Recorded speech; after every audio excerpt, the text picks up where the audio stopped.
Hey folks, it's Nate. Thanks for joining me for part 3 of my Saints and Sinners review.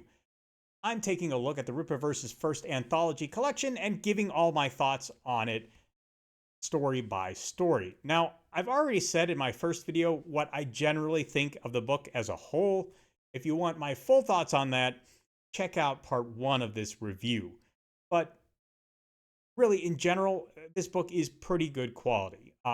Previously, I found Rippaverse books to be a little underbaked in art direction, in editorial oversight, and there are still some places where I feel like the editors could have done a little bit more to bring projects together smoothly in this book. The two stories I'm going to look at today don't have any particular issues with that. The other stories that do have issues that regard, I have already discussed in their respective videos. I'm not going to rehash it here. But on the whole, I think the Rippaverse has improved in its editorial oversight and in its art direction. Writing quality is a little bit up and down in this book. And again, if you want my thoughts story by story, you can pick them up here. But if you're questioning whether the book is for you or not, it is an anthology collection. It is kind of a sampler tray of different kinds of potential stories the Rippaverse might do later. Trying to give my thoughts on stories one by one. But if you're debating whether picking up this book is worth your time, that is a much harder call to make. It is a $35 book according to the MSRP, and that is a bit of a high buy-in for a book where you're not really sure if you're going to enjoy every story in it. So this is a definitely a book to approach with caution in mind. Um, there is a broad variety of stories, which means you're more likely to find something you want, but each story is short, and whether the story works for you is going to drastically affect how much you feel like you get your money's worth out of this book. So it would be nice if the anthology was a little more focused so I could give people a stronger recommendation one way or another. Unfortunately, it isn't. So I really don't feel like I can. I would just, if you don't mind spoilers, I would recommend watching all three parts of the review and seeing what you think of the different stories I describe. Let's get into the stories in this part of the book. The first one is called The Underdog. That is written by the Saska sisters, who are a team Eric has worked with multiple times in the past, from my understanding. And I think they're kind of like the story Bible managers for the Rippaverse as a whole. I could be wrong on that. Art in here is by Cliff Richards.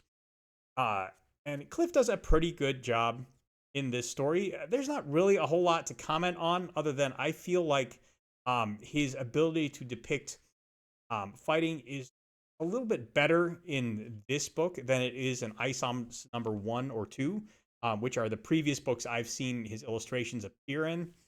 Um, the Underdog is a story about professional wrestlers.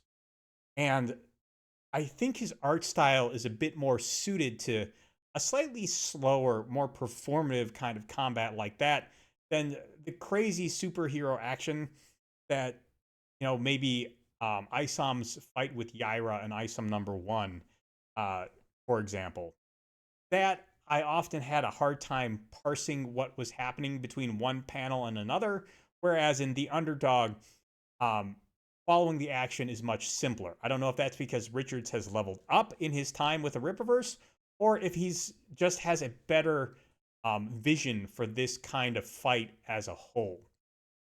Now, the story itself is one of the reasons why I have harped so much on stories in here very much being to taste.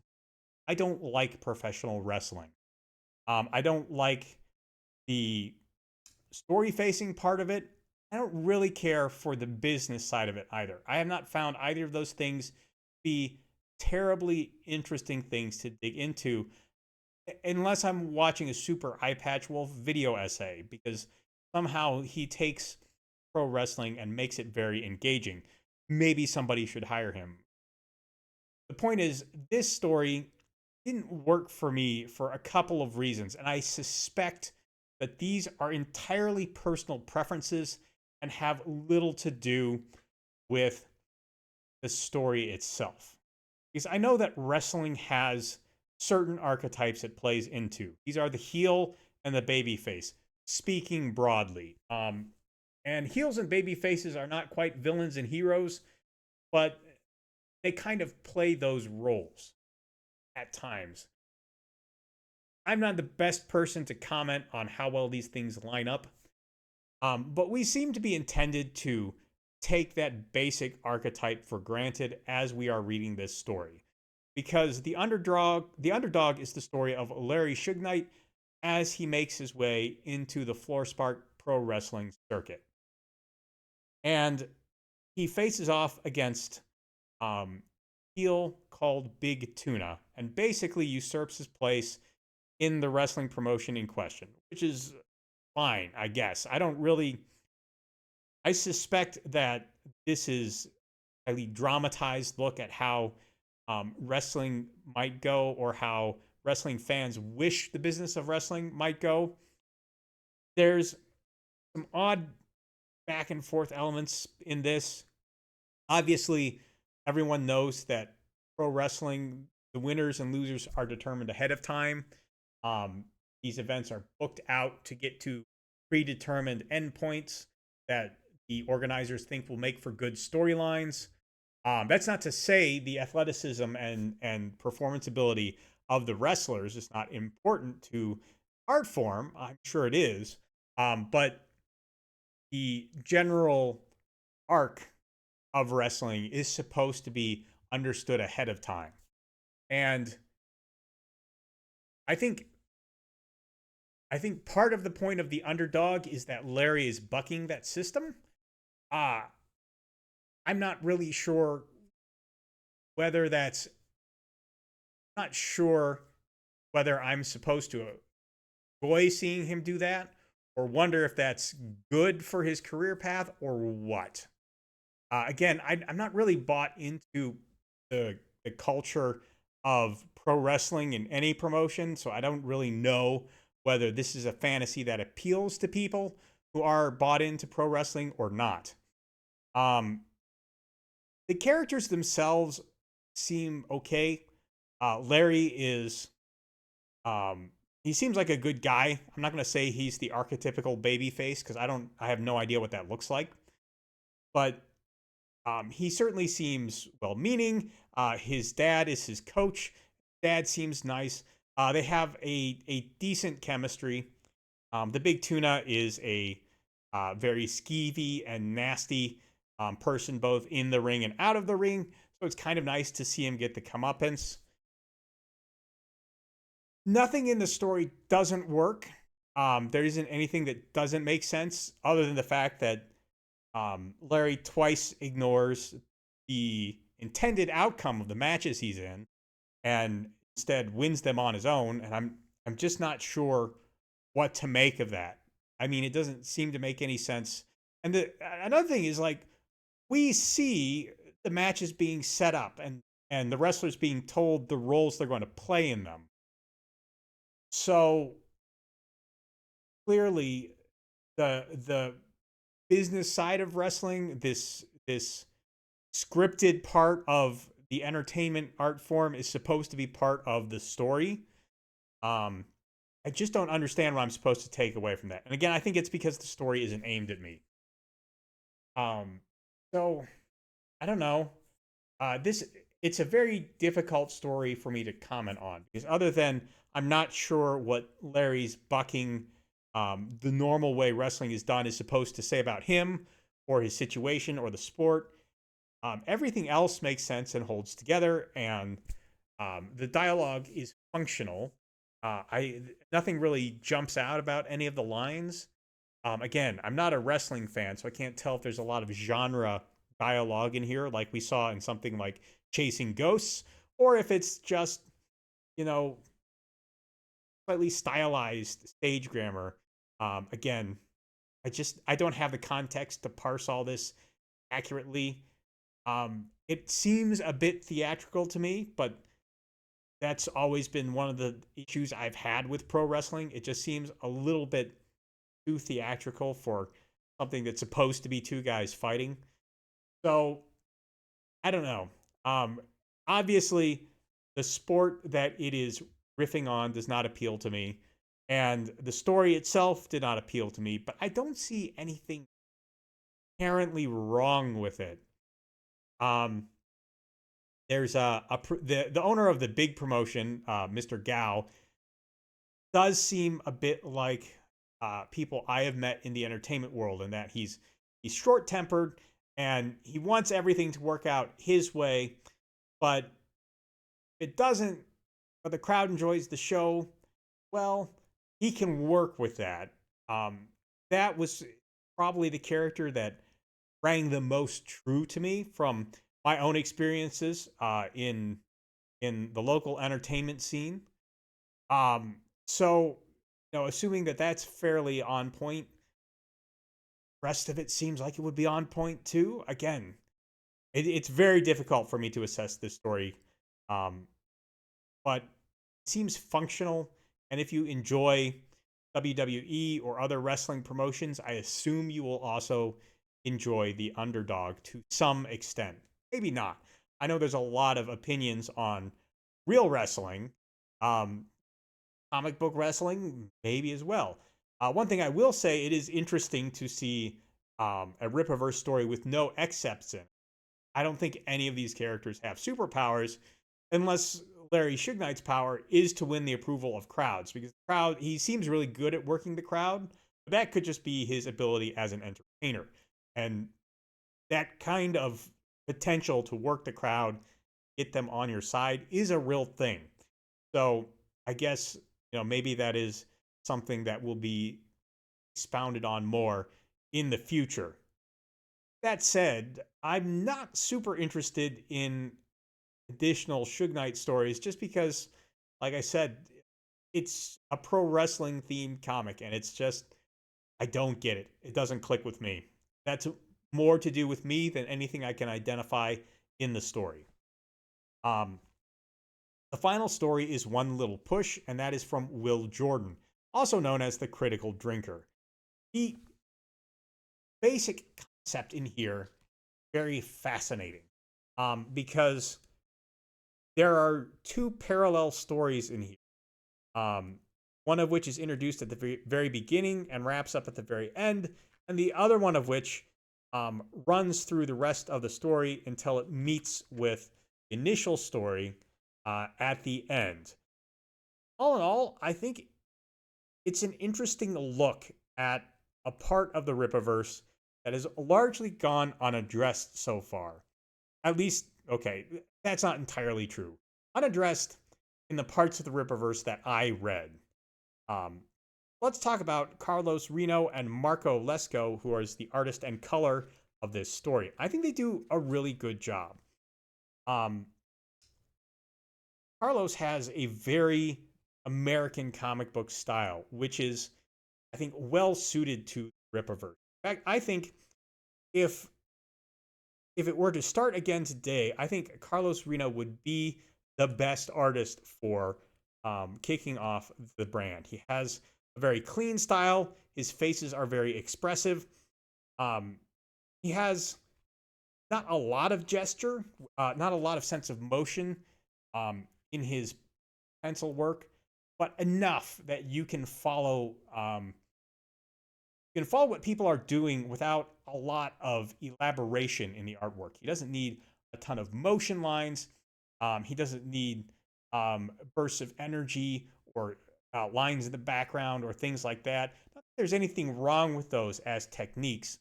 I have a lot of respect for all of those techniques, actually, and I enjoy seeing them. But I also enjoy seeing a character or an artist, excuse me, who can show you what his characters are doing just with a touch of gesture and good page composition. And Carlos Reno is definitely capable of that. Marco Lesko is certainly a fine colorist. Nothing about his work here really jumps out to me, at least. But he does fine, and he doesn't distract you from what is actually going on the page. And honestly, for a colorist, that is 80 to 90% of what you want from a colorist. Everything else after that is kind of gravy. So while I don't have any complaints, um, I don't have any complaints, and it does seem like that's kind of damning with faint praise. But honestly, when coloring jumps out and grabs your attention, not sure that's always ideal um, in the composition of a comic book. So the story itself, Jordan has written a kind of straightforward crime story, for lack of a better way to describe it. In the story, the crime boss Darren has hired a hitman to assassinate Yaira. Now, Darren's motivation for this is a little bit questionable. He basically just wants to prove he's capable of knocking off one of the most powerful excepts on the planet. And I guess I can kind of understand that. When you have this very um, warlord-esque mentality, which is my impression of Darren from the parts of ISOM that I've read. I can see how Darren would see this kind of flex as important to defending his turf. I don't find it very compelling. I don't know if that's best reflection on Darren, but it does serve as an inciting incident for our protagonist. I think that's what's really important because he is our point of view in the story. And it is compelling to see Kane, what's his first name? Okay, he doesn't give one. Kane is the assassin, and it's interesting to see Kane plot out how he's going to do this. Kane does not appear to have any except abilities. He's just going to take out Yaira using his head and a steady shooting hand, a lot of strategy. It's an interesting thing to see how a normal person would deal with these people who have a lot of concentrated physical power in their bodies, and except like Yaira has, indestructibility to a certain extent and super strength and flight. So how is Kane going to deal with that?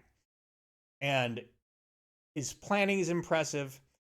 His strategy is impressive. And there's a little bit of a personal flair. I think it's interesting that he sets up to Yaira while she's going for coffee, before she's awake for the day, essentially.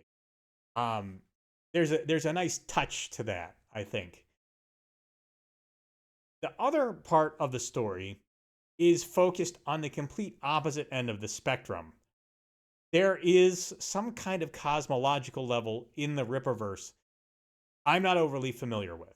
There was some kind of grand observer or watcher kind of figure that was introduced in ISOM number 1 after the Norfolk short.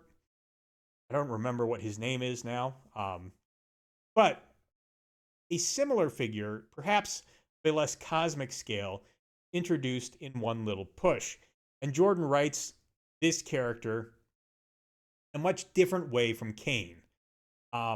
If I were to describe this Watcher, would be as more of a genre character and less of a normal character. Kane feels like a very mundane human kind of a person, whereas the Observer in One Little Push feels a bit like a um,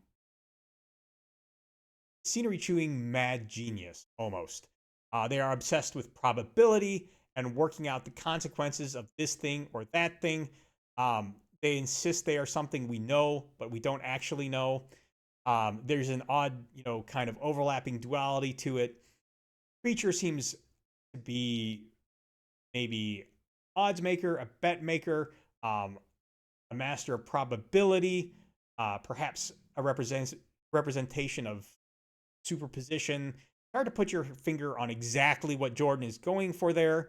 Part of that may be to maintain the eldritch mystery of these kinds of creatures. One of the things that I always thought undercut the Marvel cosmic side was so many of their cosmic beings had such clearly defined roles. I didn't think that was entirely wise to make it clear what these vast cosmological forces were specifically. I do like them being mysterious. Now, the author should probably have a very solid idea of what they are. They don't never contradict themselves, but having them explain themselves to the audience struck me as a little bit silly. And I like that we never get exactly what this observer is going for. We just know that they're there on assignment. They have a bunch of different ways they can do things. They can see all the potential outcomes, and they choose the smallest possible intervention to accomplish their ends. One little push is all it takes to save a life. And I think that is a very interesting contradiction as well. Generally, in these stories, small interventions are used to illustrate potential catastrophic outcomes of any one given action. However, in one little push, this minor intervention does not cause a death, but rather it saves a life. By intervening in the smallest possible way, the observer actually prevents Yaira's assassination. I think that's an interesting twist on this concept. Um, that said, while I enjoyed reading One Little Push, by the end of it, Kane is dead, and the observer moves on to his next assignment. Which brings me to the question: would I be interested in seeing more of this? And the answer is kind of no. I thought Kane was a very interesting character, and if he does survive this, I guess it says he will die soon. Now that he is dead, so if Kane survives somehow, following him as he does other escapades might be interesting. But the cosmological character, I don't know. I think he was well written for what he was, small role he had to play in the story, but I don't know as I would be interested in more of him. I guess I prefer those kind of characters to be flavoring rather than the focus of a story. So, if the intention with One Little Push was to float a potential longer running series in the Rippaverse, I'm not terribly interested in that. But the story itself, I think, was kind of fun, and it expands the Rippaverse in ways that I think are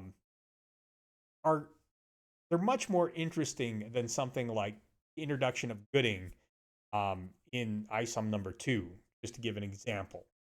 That kind of highly skilled human mercenary in a world of excepts is kind of an interesting concept that could be fun to unpack in greater depth in another venue and perhaps with another character. Anyway, the story is fine, and I think that I think if I have one gripe with it, it's just that Kane did not survive because I feel like he as a character had a lot of potential that was left on the table. And I think he would be good addition to Rippaverse as I've seen it. And again, I've only read the first 3 books, so maybe there's a bunch more characters like Kane running around through the Rippaverse. I just am not familiar enough with the continuity to say for sure. So, on the whole, again, I think this book is enjoyable. If you like a bunch of different stories in one place, the quality of the stories is a little bit up and down. But on the whole, I think this is a sign that the Rippaverse is starting to find its stride and hopefully bring in more voices to tell a wider variety of stories. I don't know as I'm going to go out and pick up the next book to see if things continue on this path, but I am going to watch them a little more closely and see if there's something that really grabs my attention and is worth taking another look at. As I mentioned before, if Alpha Core number 2 seems to be following up Chasing Ghosts, or if we see a potential sequel to something like Bone God or Across to Bear, I would probably give those a look. Well, we'll just have to wait and see. Anyway, those are all my thoughts on Saints and Sinners. I think it is an experiment that worked pretty well. But it is still struggling a little bit against the high price point that the Rippaverse sets on its books. And I think that more than anything is what makes it such a tricky book to recommend to anyone. Even if one of these stories did jump out at you and seem really appealing, I don't think it justifies a $35 price tag. Really, I don't think the book is worth picking up on its own unless you can get it on sale, unless at least half the stories sound appealing to you. Even then, it's a pretty steep ask. But ultimately, that's not a determination I can make for you. So, give it some thought. Think about the kinds of stories that have been discussed so far. Then make the decision for yourself. Already read the book? Well, let me know what you think about it down in the comments below. While you're down there, there's a like button and a subscribe button. You can use those as you see fit. I'll talk to you later.